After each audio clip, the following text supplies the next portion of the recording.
Oo. Hindi, survey lang ito, sir. Sige lang po. Sir, magandang umaga, no? Ano ang reaksyon ng ating ninyo tungkol sa 64 pesos na sabi ng ating NIDA chief, no? Si Secretary Arsenio Balisacan. Opo. Kasya ba sa inyo ang 64 sa breakfast, lunch, dinner? Sir, kukulangin po yun sa mga bata pa lang. Kulang na po eh. Ilan ang anak niyo, sir? Dalawa, sir. Dalawa. Opo. So, plus asawa mo. Opo, plus na So, ano panawagan nyo doon sa sinabi ng ating gobyerno na kasya ng 64 pesos? Sa kanya siguro, sir, kasya kasi may kaya siya. Kung tayo, wala po. Kukulangin po yun. Kahit So, ano pong gawin niya. So, ano panawagan nyo, sir? Sir, kung pwede lang, itaas pa niya po ng konti. Sahod po natin, yun lang. Kung Ayun sa lang. 64 po, hindi po kakayanin po yun. Yan po, sir, ang Opo. inyong panawagan Opo, ang aming panawagan. sa gobyerno natin. Opo, ma'am. Sige, na sir, po yun, salamat, ha. Sige po. Nay, magandang umaga, no? Ganitong tanong natin sa inyo. Sa ngayong araw, no? Kasya ba ang 64 pesos na sinabi ng ating gobyerno na sa pagkain natin ng breakfast, lunch, dinner? Ano ang inyong reaction dito, Nay? Inigas siya, kuya. Ano, yung ano? Ha? Inigas siya yung 60 pesos. 64 pesos? Oo. Kaya nga, kaya nagsasurvey kami, Nay, kung ano ang reaksyon ng taong bayan dito sa 64 pesos na sinabi ng ating gobyerno, kakasya daw ang 64 pesos. So, ano ang inyong reaksyon? Pag nag-breakfast kayo at saka lunch at saka dinner, kasya po. Tapos may isa kang anak o dalawa, tatlo, kasya po. Inigas siya eh. Kahit 10 lang peso, inigas siya. Ilan ang anak niya, Nay? Siyam. Siyam. So, yung 64 pesos siya sa isang anak lang yun. Oo. Kahit isang anak, inigas siya yung 60 pesos. Oo. Diba? So, ano ang panawagan niyo sa gobyerno? Dapat natulungan niya yung mga mga Pilipino. Yung mga, yung mga vendors. Taong bayan, Oo. tulungan dapat hindi lang ialat sa 64 pesos ang Inigas siya yung piso ang budget. Baka yung anak mong siyam butot balat noon pagka habang lumalaki. Oo. Malnourished. Kasi wala nang vitamins, wala nang 64 pesos. Kahit kayo mag-asawa, kulang pa yung 64 pesos sa isang kainan lang. Wala na eh, kulang yung 60 pesos. Kahit isa lang tao, kahit isang malit ng bata, hindi kasi yung 60 pesos. Diba? Ayun po mga kababayan, ito ang reaksyon ng ating mga vendor dito sa Baclaran, no? Salamat, Nay. Ano mabibigay mong reaksyon doon sa 64 pesos na sinabi ni Secretary Balisacan? Ay nako, mamamatay na ako sa 64 pesos.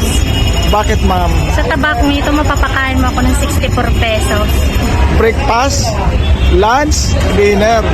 So, ilan ba anak mo, ma'am? Ako, 10. Ay, grabe. Pinagpapadede pa ako. Tignan mo naman yung dede ako, wala nang laman-laman ngayon. Dati malaki yan, babsi yan dati. As in, malaki. Oh. Ngayon, paano ko mabubuhay yung anak ko kung 64 pesos lang? So, ano panawagan niyo, ma'am, sa gobyerno, ma'am?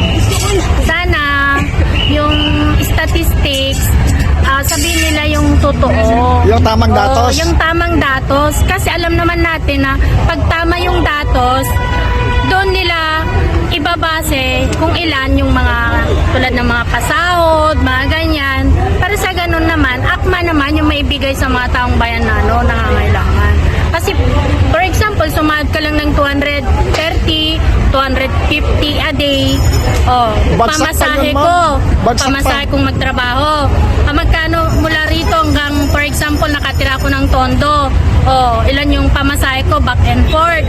Tapos, yung breakfast ko pa lang, yung 64 pesos, maybe kasya for breakfast. Isang kape, tinapay, pwedeng-pwede pa yon with water na yon.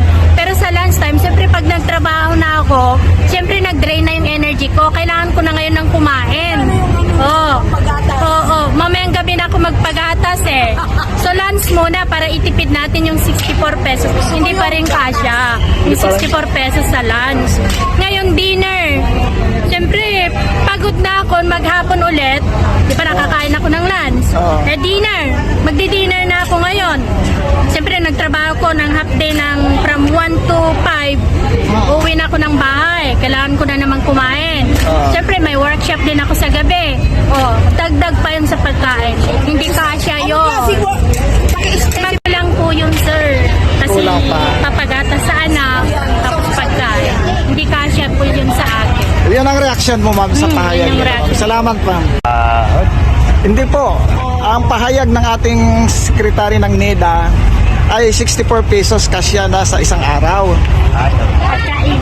Pagkain. So, ilan ang anak niyo, tay? Tatlo.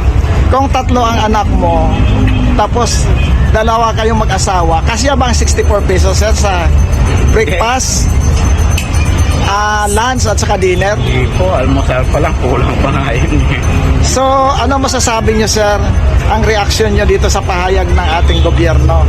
Ano ang inyong panawagan at sa inyong reaksyon? Sana managdagan yung mga sahod ng tao na tatrabaho katulad sa employee ng government. Kasi hindi sapat talaga sinasahod. Yung 600 nga sir, hindi sapat eh. Kasi Opo. mangungupahan ka pa ng bahay, magbabayad ka pa ng tubig, Hindi sapat. kuryente, at iba-iba pang basic needs ng pamilya. Ang No? mahal ng bilihin niya yun. Oo. Kulang na kulang po. Yung 60%. So, manawagan tayo sa gobyerno na itama nila yung tamang statistic ng pangangailangan ng ating mga kababayan. Sana po malagdagan talaga yung tamang ibigay talaga ng tamang ng gobyerno. Yung tamang datos. Oo, dapat. Hindi puro ganito haka-haka lang. Kasi kawawa ang taong bayan. Mahirap. Lalo. Mahal nga ang bigas ngayon, lalong tumaas. Mahal Kano ang na po isang kilo? Wala nang 60 na ngayon, mga 55, 56 dyan na. Dati may 48, 45 ngayon. Wala na po. Meron naman yung binibigay ng mga yung mga murang bigas, yung mga galing sa sa tawag nun. Oo, yung ganun. yung may tatak na Romaldis rice. Kulang ano yung tatak, pero yun ang pinakamurang legal. Oh, may tatak na BBM rice. Ano po. So, yan lang sir, ang panawagan natin sa ating gobyerno ngayon. Sana nga may mabigay yung tamang Datos. Oo, dapat. Para naman kahit pa paano umangat naman ang sambayan ng Pilipino, umaasa din ng taong bayan. So, maganda yung pahayag niya sir. Kayo, may tanong na. As hindi about sa food, pwede? Pwede. Anong reaction niyo po ngayon sa nangyayari po ngayon sa ating bansa about sa in between Marcos Duterte relationship?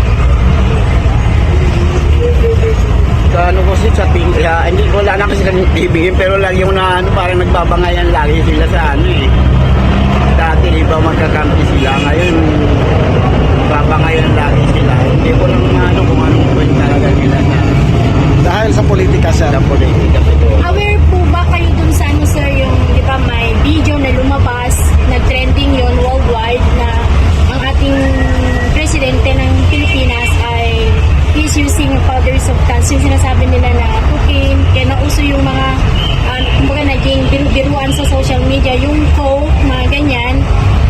Ano pong reaction niyo po doon? Ano masasabi niyo po? Well, sa akin, hindi ko masyadong mayan yung mga bagay na gano'n. Hindi active si sir Oo, sa kasi, social media. boy, Pero para sa inyo po, naniniwala po ba kayo na gumagamit po siya o ano? hindi naman siguro. Presidente, gagamit siya na. So, since yung reaction niyo maaaring hindi, so itong taong bayan, sinasabi na naniniwala sila, yung mga iba naniniwala na gumagamit siya. Ngayon, yung iba nag-ask na kumare ay magpa-drug test siya through hair follicle. Kayo po ba agree din po ba na magpa-drug test siya para sa ganun mapatunayan kung totoo o hindi yung aligasyon? Tama rin yun. Para mawala yung agam-agam sir, no? Kasi yung hinala, hindi mawawala ng issue pag hindi ka. Wala namang mawawala kung talagang itry mo. Para mapatunayan na talagang talaga. Na hindi siya guilty. Mga bagay na yun, magandang po yun. Talaga na pagbibindangan ka, wala ka namang kasalanan. Bakit hindi mo gawin? Di ba? Patunayan natin katakutan kung wala kang ginagawang masama. Sige, sige sir, salamat ha. No? Ano ang inyong masasabi doon sa sinabi ng ating gobyerno na 64 pesos kasya na isang araw? So kasama na doon yung breakfast, lunch at saka dinner. So mapapakasya niyo po sir sa ngayong panahon. Ngayong panahon sir, may na yung 64 pesos sa isang araw. Oo. O dahil sa hirap ng buhay. So ano panawagan niyo sa gobyerno natin sir? Kahit pa paano na sana dagdagan na lang rin niya yung sa gobyerno para lahat ng tao mabuhay. Dapat magbigay sila ng government subsidy para mabuhay, matustusan yung 64 pesos. So, ano ang palagay mo doon sa dalawa mong anak? Kasya? Hindi sir, kung sa panahon ngayon sir, maliit lang 64 pesos. Kung anak mo ay gumagatas pa. Opo. Yung gatas po, mas lalo't diaper. Pag bibili mo pang diaper, sa isang araw, kung dalawa yun, 1,000. Oh. So, talagang hindi kasya pag hindi ka nagkayod kalabaw. Opo. Kailangan mo talagang magsikap. Oo. Katulad nito, magtitinda namin sa vendors. Tapos, so magkano kinikita niyo rito sir sa isang araw sir? Sampo lang sir. 200 to 50, pwede na rin. Pero sa yan, pag binili mo ng pangangailangan sa bahay, no, pagkain lang, kulang pa rin yung 200. No? Kasi ito sinusukat nila, ito sir sa ibibigay nila na wages sa taong bayan. Kasya. Pero ano talaga ang reaksyon nyo dito? Violent reaction nyo sir sa gobyerno? Baga, siyempre po sir, sa panahon ngayon, maliit lang kinikita namin. Oo. Dalot yung mga anak namin, pag hindi kami nagsikap, wala din. Kaya kailangan namin makapagtinda-tinda. Bakas doon sa 64 pesos sir, yung dalawa yung anak. Pag paghati-hatiin, baka butot balat na lang Opo. pagdating na araw. 30 pesos. Oo. Yung swak pa nga lang, magkano lang ay? Oo. Oo. Sabay ang bilis, isang 5 minutes lang, gutom na naman yung bata. Wala din. Wala rin. Baka isang oras, hindi nga buti. Yung 64 pesos sa 24 hours na ginagamit. Thank Ayun. you, sir. Bilang isa lang. I-try natin na sa isang tao, isang kainan, ikaw, kasya po ba yung 64? Yung 200 nga po, hindi nga magkasya, yung 64. Opo. Kaya minsan, mas nauna yung sahod namin, pinapauna namin kasi yung mga anak namin na yung sahod namin, ina-advance na namin. Na kahit hindi kami makasahod, makaano lang yung mga bata, okay na po kami. Sa isang kainan, ilan yung nagagastos nito? 300 kung ako lang. Wala pa sa 1/4. Wala pa. So, ang kanilang study ay talagang Ilocano. Tipid na tipid. Sige po. Kuripot na kuripot. Sige sir, salamat sa pagbigay mo ng opinion. Opo.